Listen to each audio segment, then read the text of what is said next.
Capítulo 1030. Bäcklund, Burgo Norte, Catedral do Santo Samuel. O cardeal da Igreja das Tempestades, arcebispo da Diocese de Bäcklund, oficiante azul profundo Randall Valentinos desceu em meio ao vento, pousando dentro do campanário com um enorme relógio à esquerda. Ele vestia uma túnica preta com o símbolo da tempestade e tinha pelos faciais grossos. Seu cabelo era curto e em pé, colorido de um azul escuro que era quase preto. Esse semideus musculoso olhou para o outro lado e disse para a figura que já esperava ali: "Oramique, você sabe o que aconteceu? Por que Antônio de repente nos convidou para vir aqui?" A pessoa com quem ele falou estava vestida com uma túnica branca de sacerdote e um chapéu de clérigo. Ele tinha uma expressão genial e suave, e não era outro senão um membro do Conselho Divino da Igreja do Vapor, arcebispo da Diocese de Bäcklund, o semideus Oramique Haedin. Ao ouvir a pergunta de Randall, Oramique respondeu calmamente: "Não cheguei aqui muito antes de você. Na verdade, só saí do laboratório por alguns minutos." Ele não era apenas um clérigo, mas também um cientista famoso. Ele foi professor emérito do Departamento de Física da Universidade de Bäcklund. Randall Valentinos estava prestes a dizer algo quando de repente viu uma figura subir a estreita escada em espiral e chegar ao pico na escuridão que a lua carmesim não foi capaz de iluminar. Esta figura estava vestida com uma túnica preta de clérigo com detalhes em vermelho. Em seu peito estavam pendurados 5 emblemas sagrados das trevas. Ele estava barbeado e seus olhos eram profundos, escuros e tranquilos.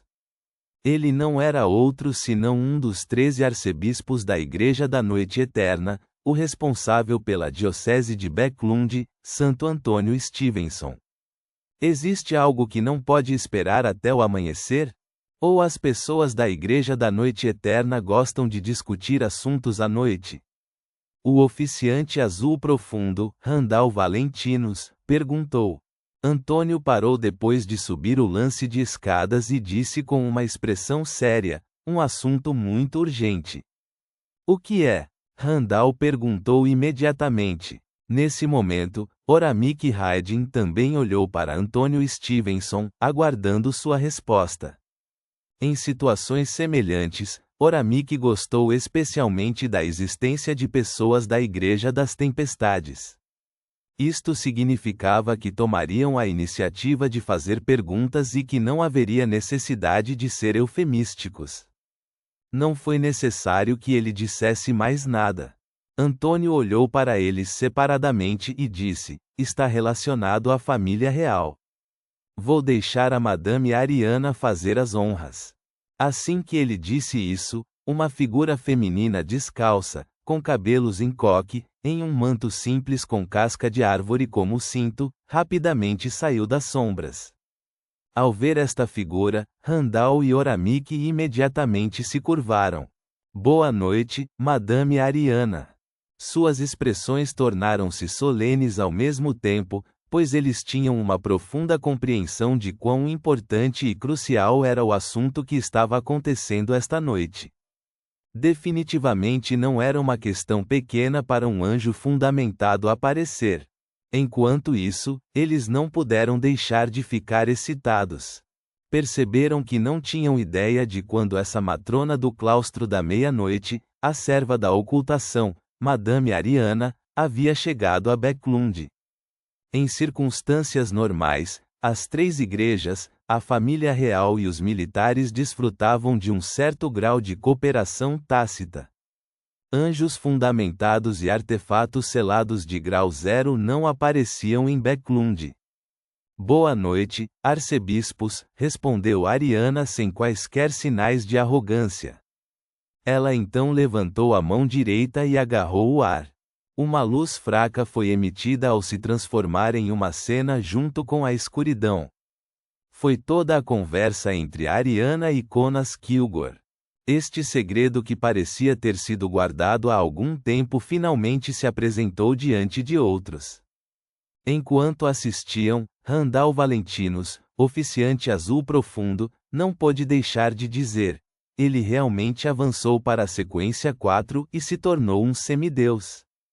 Este arcebispo conhecia Conas Kilgore.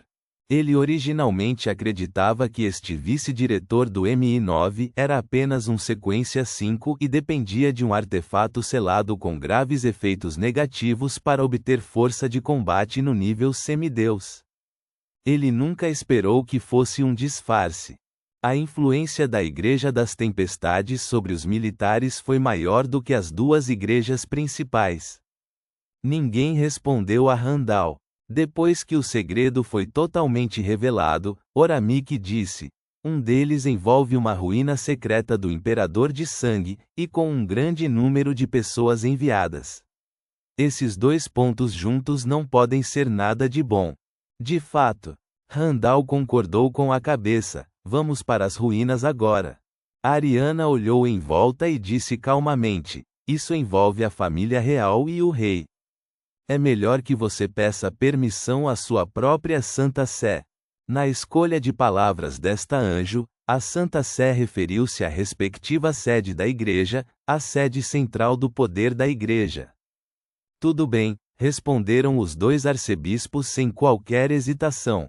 Depois de um tempo, Randall Valentinos e Oramik Haedin receberam resposta dos artefatos selados que carregavam. Junto com Antônio Stevenson e Ariana, eles se dirigiram para as ruínas do Imperador de Sangue nas quais Conas Kilgore havia entrado anteriormente. Ariana então tirou um brasão preto com símbolos complicados e tentou ativá-lo. Ela não fez nenhuma tentativa de disfarce e ficou parada calmamente, como se não estivesse preocupada que os guardas nas ruínas a reconhecessem. Vendo as ações desta serva da ocultação, Oramik parecia estar pensando. Randall parecia calmo e não acreditava que isso representasse algum problema. Nas ruínas subterrâneas, sobre um estranho pedestal de metal, um raio azul fantasmagórico subiu e formou uma porta. 4 guardas de armadura preta observaram imediatamente a situação do lado de fora através do raio azul fantasmagórico, e planejaram usar um método pré-determinado para confirmar se a pessoa que convocou a porta de teletransporte estava disfarçada, para decidir se a porta deveria ser aberta. No entanto, eles não viram nada. A área externa estava vazia. Assim como sentiram intenso desconforto e confusão, uma figura rapidamente se destacou atrás deles. Não era outra senão a líder dos ascetas da Igreja da Noite Eterna, Ariana, que usava um manto remendado. Num piscar de olhos, os 4 guardas caíram em sono profundo. Antônio, Randall e Oramik entraram nas ruínas subterrâneas um após o outro. Eles não seguiram diretamente o caminho para baixo.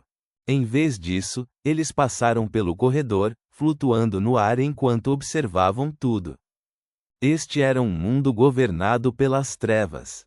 Pequenas quantidades de luz vinham do estranho musgo que crescia em diferentes pontos, bem como das tochas flamejantes que vinham dos edifícios de tamanho humano. Com sua luz iluminadora, até mesmo Beyonders sem visão noturna poderiam compreender a aparência geral da enorme ruína. De um lado havia uma parede de pedra cinza. Estendia-se para cima sem fim e parecia estar conectada ao chão. Do outro lado, havia um vale escuro e sem fundo, como se fosse o abismo onde viviam os demônios.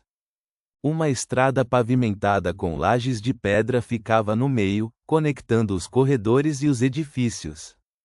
De vez em quando, os humanos iam e vinham em silêncio.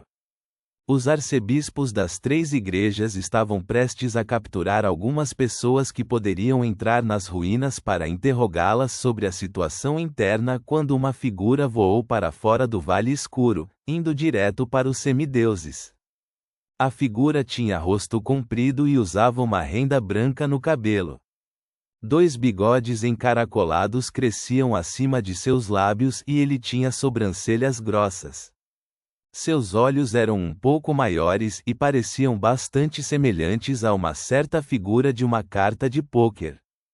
Ele usava um vestido e tinha uma capa enorme sobre. As pontas dos sapatos eram extremamente compridas e seu traje era diferente dos tempos atuais. Era como se ele tivesse vivido há 100 anos. Os arcebispos, como Antônio e Oramique, não eram estranhos para ele. Ele sabia que era o príncipe de Sônia, Grove Augusto, um dos semideuses da família real. Como vocês entraram? Grove perguntou primeiro, sua expressão um pouco surpresa e incerta.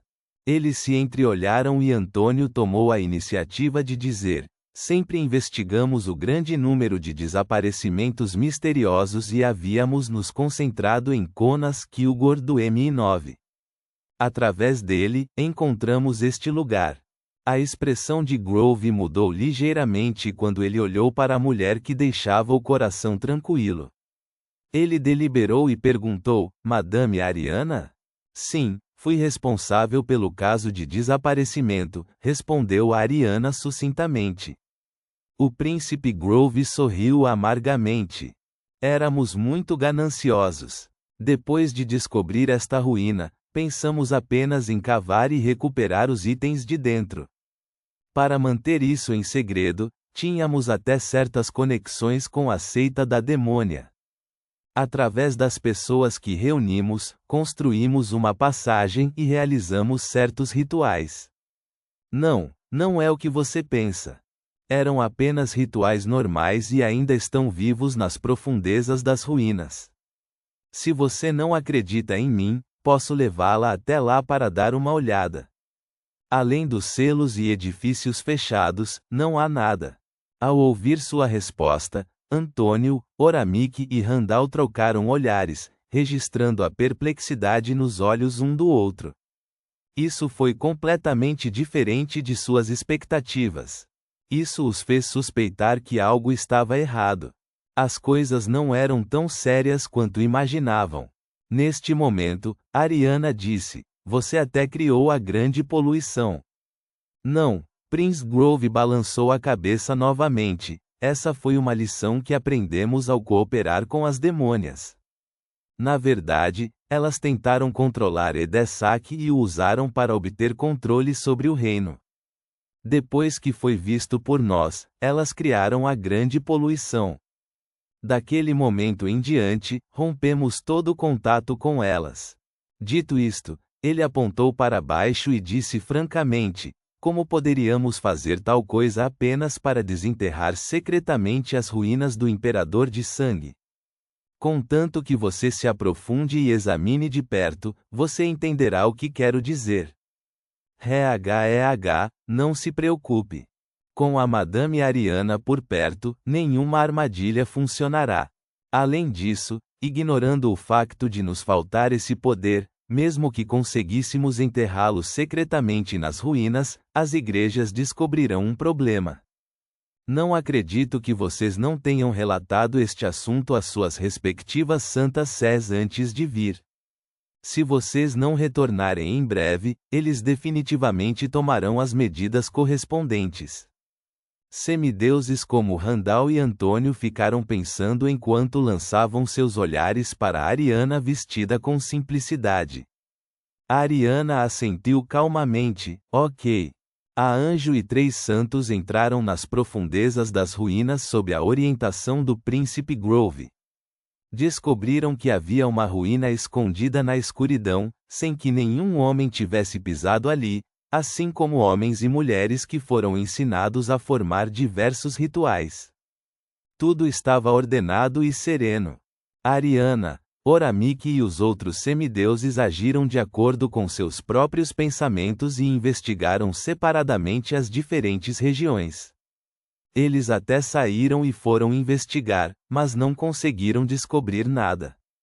Depois de receber a notificação de Ariana, Klein transformou Conas Kilgore em um servo dentro da mansão, fazendo o vice-diretor do MI9 desaparecer.